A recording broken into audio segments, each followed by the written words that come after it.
O Senhor esteja convosco. Ele está no meio de nós. Proclamação do Evangelho de Jesus Cristo, segundo Mateus. Glória a vós, Senhor.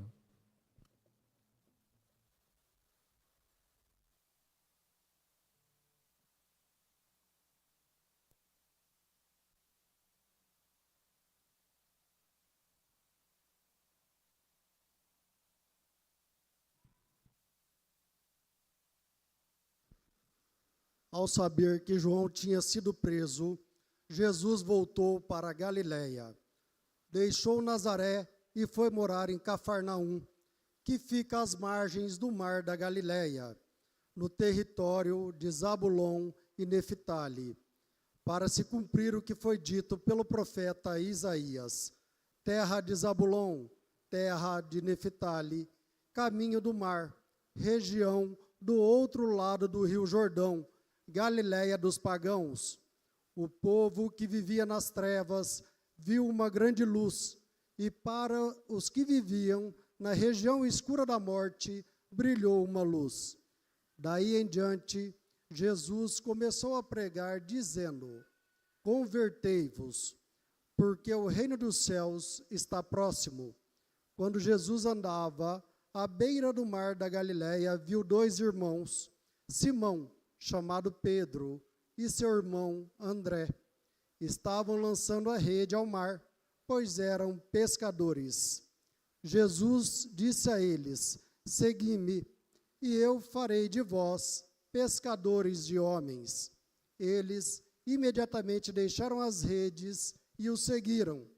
Caminhando um pouco mais, Jesus viu outros dois irmãos, Tiago, filho de Zebedeu, e seu irmão João. Estavam na barca com seu pai Zebedeu, consertando as redes. Jesus os chamou. Eles imediatamente deixaram a barca e o pai e o seguiram. Jesus andava por toda a Galiléia, ensinando em suas sinagogas, pregando o evangelho do reino e curando todo tipo de doença e enfermidade do povo. Palavra da salvação. Glória a vós, Senhor.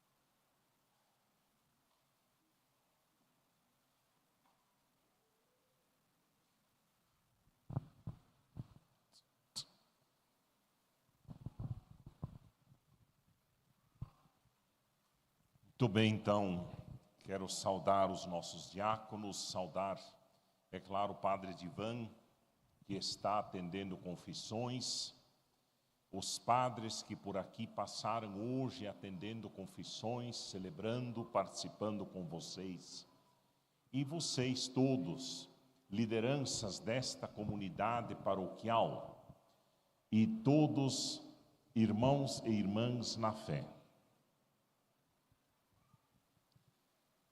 Está muito estridente, por favor, Dana.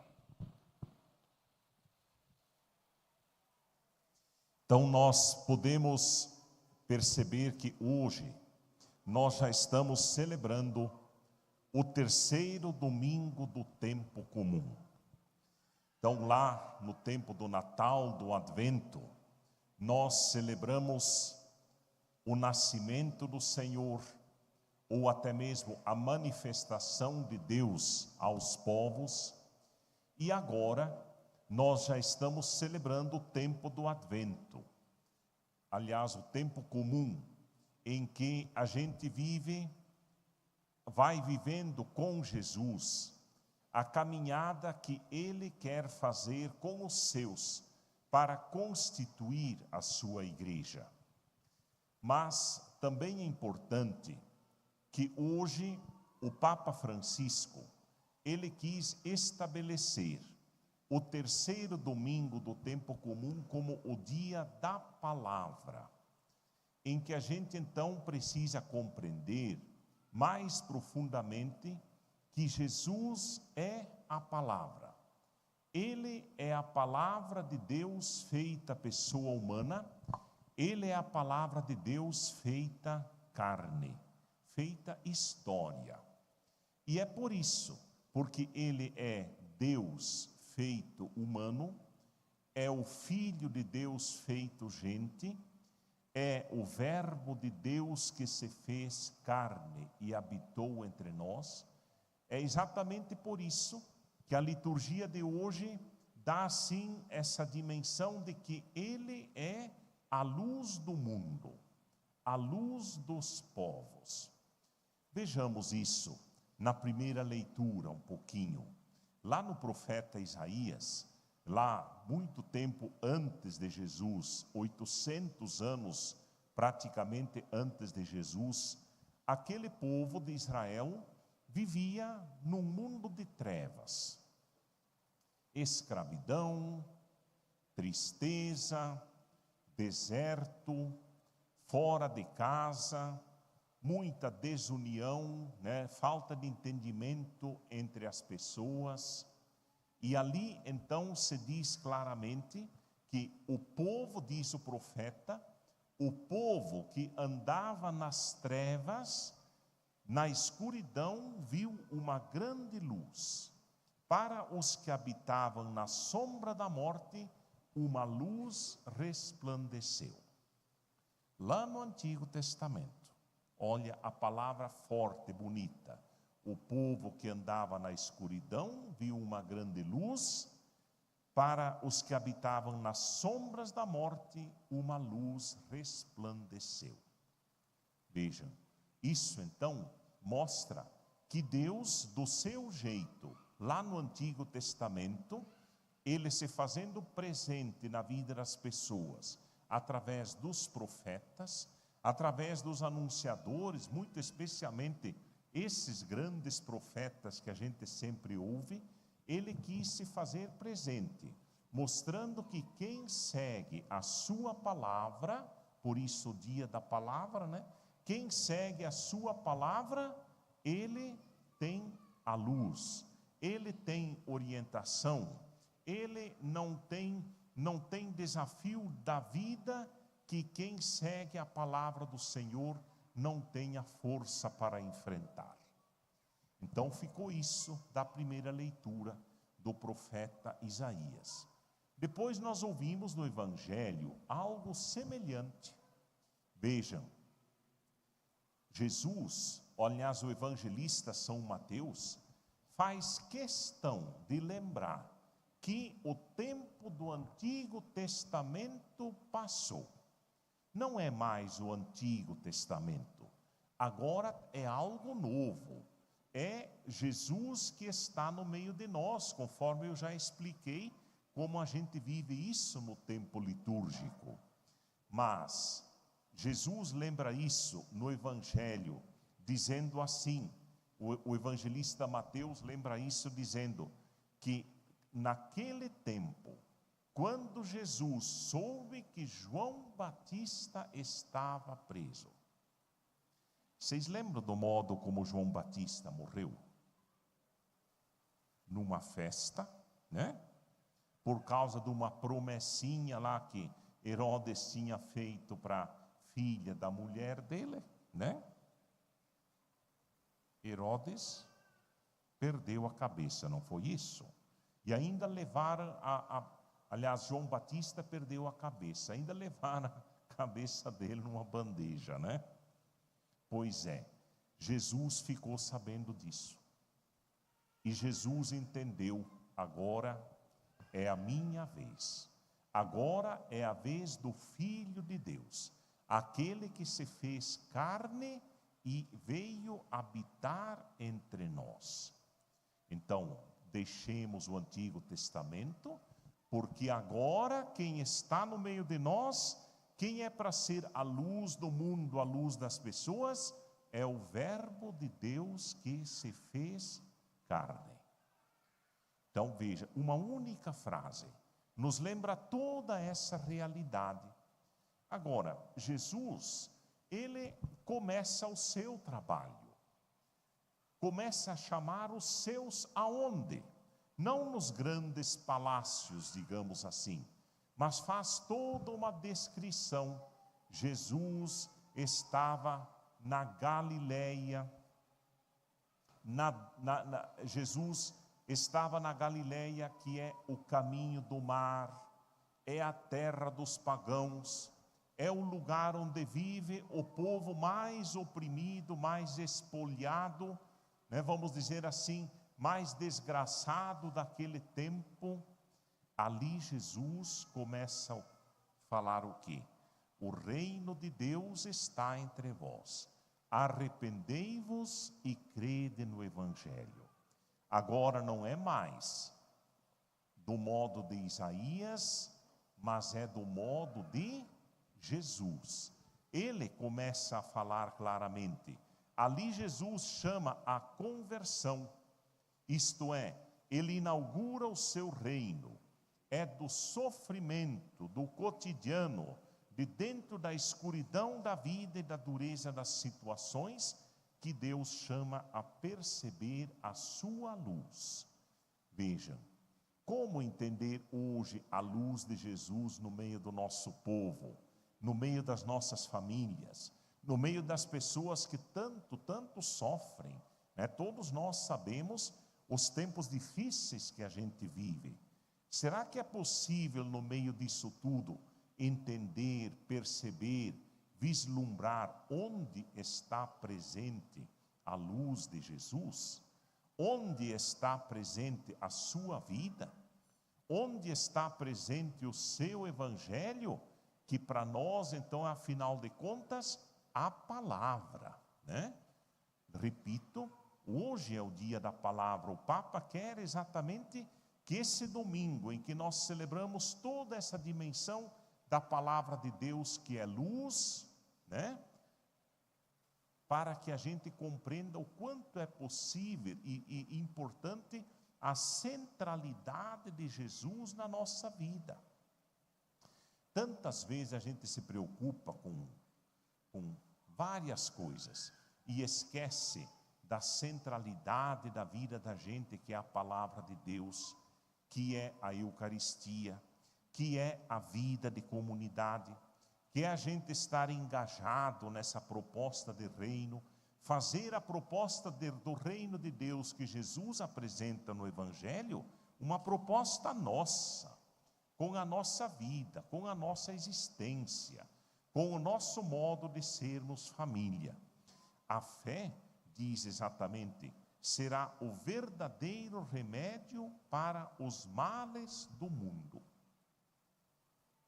A fé.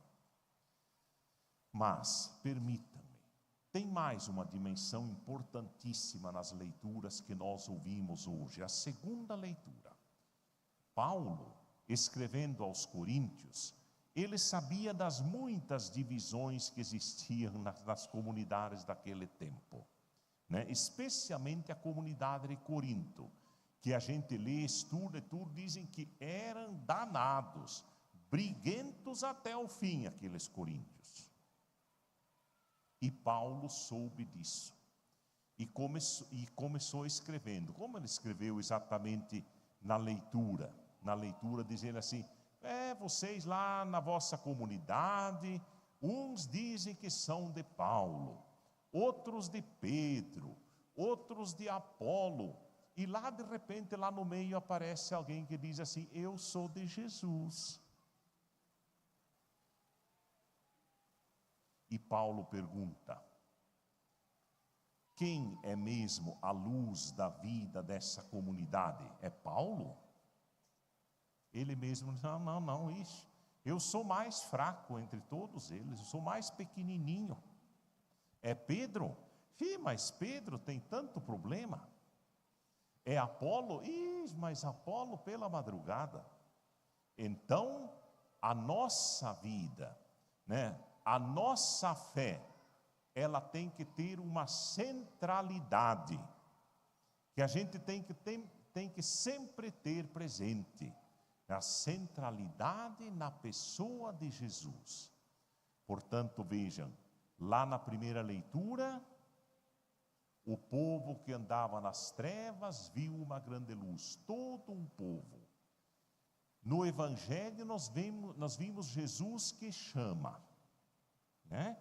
Chamou Pedro, chamou João, chamou Tiago, chamou André, e todos eles, ao ouvirem a palavra de Jesus, segue-me, levantaram-se, deixaram pai, deixaram barco e se mandaram atrás de Jesus. Que vigor, né? Que força que tinha esse Jesus, que iluminação de vida que significava isso, de ser capaz de deixar pai, mãe, o barco, né? O companheiro do barco, deixar o trabalho ali das redes e seguir Jesus. Que coisa linda, né? E ainda, a segunda leitura, a comunidade, né? Então, Paulo quer ressaltar a vida da comunidade, que ela seja também testemunha, pela força da unidade, por se entender bem, por trabalhar bem unida, por trabalhar sempre com um único objetivo, para que a evangelização possa continuar acontecendo. Nesse ano de 2022, porque começou em novembro, e 2023, a igreja no Brasil está vivendo o terceiro ano vocacional. Já tivemos outros 2 no passado. Agora o terceiro ano vocacional. Vejam bem qual é exatamente o lema: vocação, graça e missão. Ao mesmo tempo que ser vocacionado é missão, ela é, aliás, é graça, ela é sobretudo missão. Quem se sente vocacionado tem que sentir que essa é a graça que Deus lhe dá e ao mesmo tempo se colocar em missão na vida de comunidade, né? E não é só do bispo que eu estou falando, que a igreja está falando, não é só do padre Divan, né? Que está aí firme, todo mundo conhece, graça e missão, né? Não é só dos ministros, dos nossos diáconos, ou até do Santo Padre, mas a gente fala do cristão. O cristão comum, você também é um vocacionado. Você é vocacionado a ser cristão. Colocar-se a serviço do reino como cristão, como alguém que participa, que até se coloca à disposição em algum servicinho, alguma coisa assim, né? Para que a comunidade possa ser melhor. Então a palavra de Deus, ela vai atingindo todos nós, né? De um jeito ou de outro. É claro que o bispo, né, tem toda uma missão, que vocês sabem muito bem. E por favor, continuem rezando sempre por mim, né, como diz o Papa. Porque a missão, muitas vezes, não é fácil, mas também é uma grande graça. Sobretudo. Então, vejam, para um vocacionado, a experiência pessoal de Jesus Cristo, para gerar a perseverança na fé e no próprio ministério, a capacidade de ler os sinais dos tempos, ter uma boa formação humano-afetiva e cristã, né? Como é importante uma boa formação humana, uma boa formação afetiva, né?